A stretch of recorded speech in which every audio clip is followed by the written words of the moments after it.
केम छो मजामा।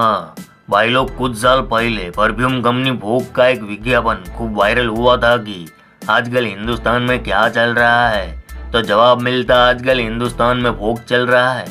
इसी तरह आज कोई पूछे कि हिंदुस्तान में आजकल क्या चल रहा है, एक ही जवाब मिलेगा, आजकल हिंदुस्तान में गैंगस्टर लॉरेंस बिश्नोई चल रहा है। देश के हर मीडिया की हेडलाइन पर लॉरेंस बिश्नोई और उसके सिंडिकेट की न्यूज चलना न्यूज चैनलों के वास्ते टीआरपी एजेंडा बन चुका है।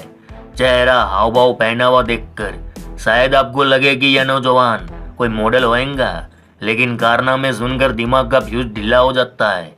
नाम लॉरेंस बिश्नोई, अड्डा जेल और दिल्ली, हरियाणा, पंजाब, राजस्थान और मुंबई में इसके 700 से ज्यादा गुर्गे बंदूकों से कोहराम मचाते दिखते हैं। जेल में बंद था बावजूद बॉलीवुड स्टार सलमान खान को खुल्लम खुल्ला धमकी दी। हाल ही में मूसेवाला हत्याकांड की पूरी साजिश रची। राजस्थान हो या दिल्ली, हरियाणा हो या पंजाब, हर जगह इसके नाम सैकड़ों वारदातें रची गई। न जाने कितने हत्याकांड को अंजाम दे चुका है। उत्तर भारत में बड़े बड़े रईस लोग बिश्नोई गैंग के नाम से थर्रा जाते हैं, क्योंकि इस गैंगस्टर ने वर्चस्व और पावर हत्या ने रंगदारी और विरोधी का एक ऐसा जाल बिछाया जिससे सैकड़ों व्यापारी, बिजनेसमैन, केबल व्यापारी, डॉक्टर परेशान हैं। पैसा ना दिया तो उनके घर दिन दहाड़े गोलियां बरसती है, परिवार को जान से मारने की धमकियां मिलती है। यही नहीं, बिश्नोई गैंग अपने विरोधियों का सफाया करने में भी माहिर है।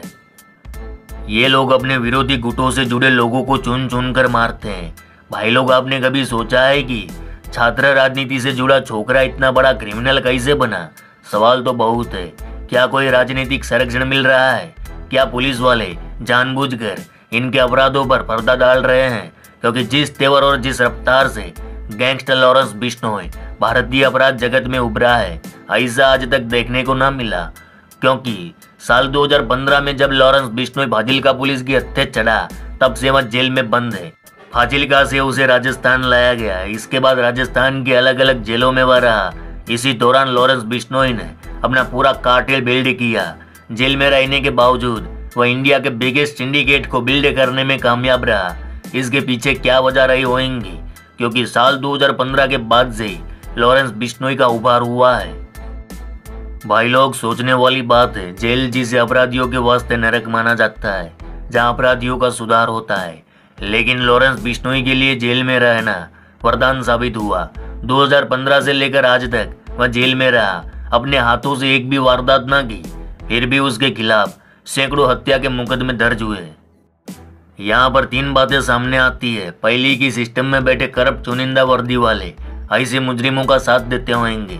दूसरी बात की कोई बड़ी पॉलिटिकल पार्टी या नेता अपने फायदे के वास्ते ऐसे अपराधियों को पालते होंगे।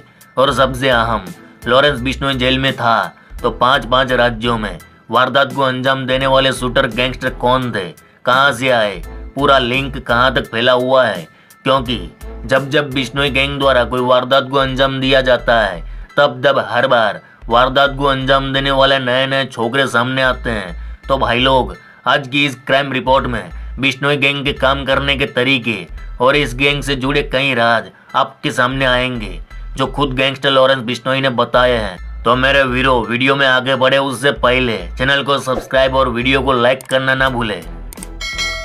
भाई लोग, हाल ही में जयपुर के जी क्लब पर फायरिंग मामले में पंजाब से जवाहर सर्कल थाने में प्रोटेक्शन वारंट पर लाए गए गैंगस्टर लॉरेंस बिश्नोई ने पूछताछ में चौंकाने वाले खुलासे किए हैं। सूत्रों के मुताबिक पूछताछ में सामने आया कि उसके सिंडिकेट में दिल्ली और पंजाब की जग्गू भगवानपुरिया गैंग, जितेंद्र गोगी गैंग, हाजिम बाबा गैंग, ज्योति गैंग, नंदू गैंग और काला जट्ठेड़ी गैंग शामिल है।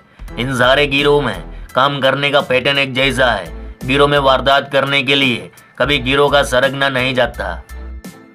वारदात के लिए हर बार अलग अलग राज्यों से नाबालिग बच्चों को बुलाते हैं, क्योंकि पकड़े जाने पर इन्हें जमानत आसानी से मिल जाती है। पूछताछ में सामने आया कि गैंग में शामिल गोल्डी बराड़, रोहित गोदारा, अनमोल बिश्नोई और ऋतिक बॉक्सर सोशल मीडिया के माध्यम से छोटे बच्चों को जोड़ते हैं जो वारदात करते हैं।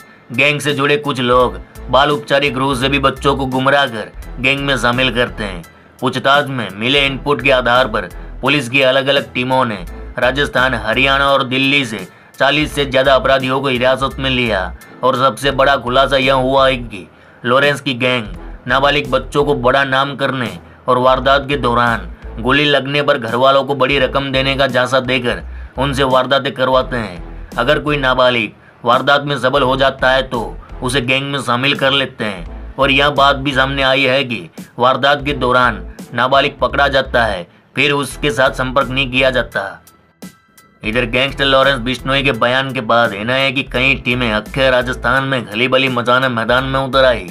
मंगलवार को एनआईए ने लॉरेंस के कई गुर्गों के ठिकानों पर एक साथ धावा बोला, जिसके चलते लॉरेंस गैंग और अन्य बदमाशों के खेमे में हड़कंप मच गया। एनआईए की इस छापेमार कार्यवाही से संगठित गिरोह चलाने वाले बदमाश बौखलाए हुए हैं। एनआईए की टीम ने जोधपुर के ग्रामीण पुलिस क्षेत्र में बालासिर थाना इलाके में कैलाश मांझू के घर और अन्य ठिकानों की तलाश ली। इसके साथ ही जोधपुर पुलिस कमिश्नर क्षेत्र के वितरांग सिटी में स्थित कैलाश मांझू के ठिकाने पर भी एनआईए की रेड पड़ी।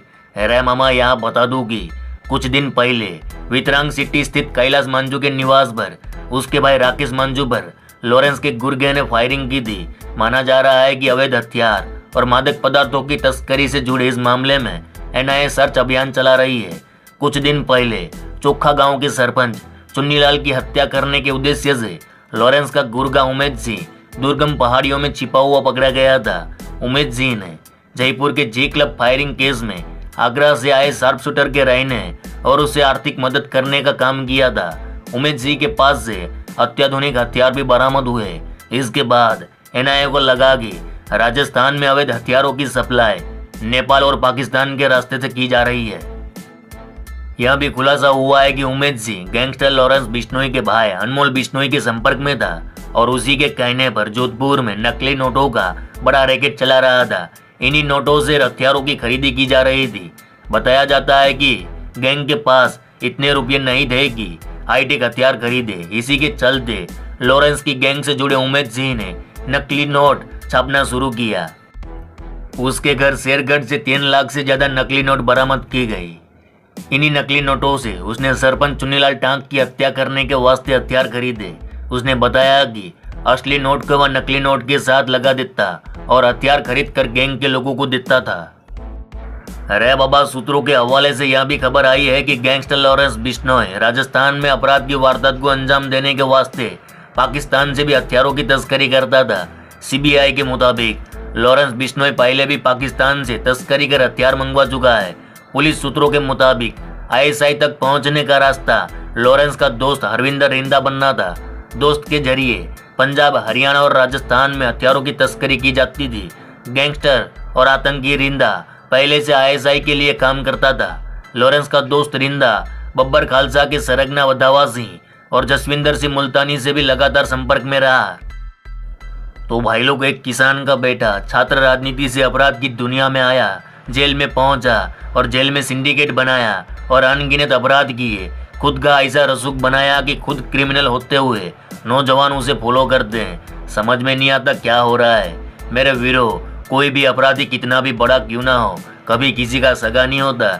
इन सारी चीज़ों से दूर रहो। अपने परिवार, माँ बाप के बारे में थोड़ा सोचो यारो।